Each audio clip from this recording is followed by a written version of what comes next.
check for response. You move close to the person. Once you go close to your casualty, then you call the person's name if you know. If you don't know the person's name, why you need to call first is because the last sense of stimuli someone loses when they are going off is the sense of hearing. So the best thing you can do is to call the person first. Sometimes when people wake up in times of accidents, they will tell you, I had somebody calling my name, but I could not respond.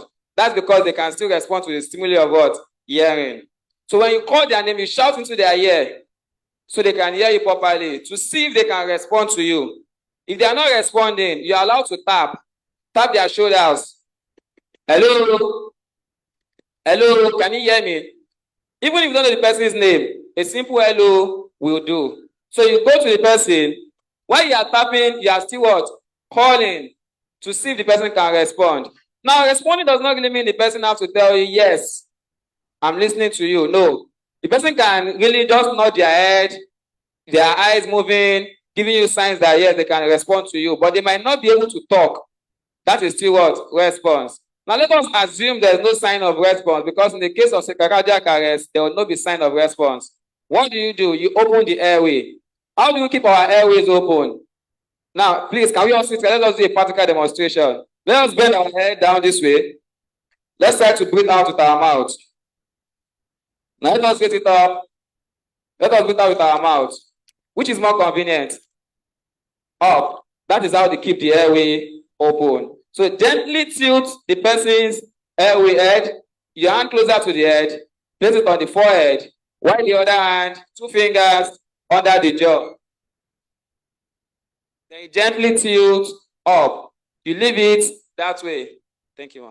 Now you leave it what? You leave it that way. That is how to keep the airway open. Now it is important for you to open the person's mouth to check if the person is eating anything. Because once you turn the head backward, the tongue falls back, and whatever is in the person's mouth goes to block the airway. So if you're able to remove, you can remove it. But if you're unable to remove, you don't have to dip your hand inside the person's throat because we want to clear the airway. No. Just make sure the airway is clear. Now, after the airway, the next thing is to check for breathing. This is the stage where you are able to decide, does this person need CPR? Because you do not perform CPR on someone that is breathing.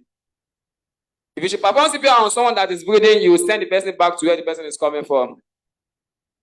So you have to be sure the person is not breathing. How do we check for breathing? You look, you listen, and you feel. What are you looking at? You are looking at the rising and falling of the chest. If you are breathing, your chest should rise and fall. What are you listening to? You are listening to the sound of the breath. If everybody should keep quiet now, and you are listening to somebody beside you, you hear the person breathing. And what are you feeling is the air coming out from the nose. So you have to do this with just a step. What do? Place your cheek closer to the person's nose, your eyes on the chest. Then you do that for 10 seconds. How do you do this? So once your head, move your head, the airway is open. Because it's a mannequin, it falls back.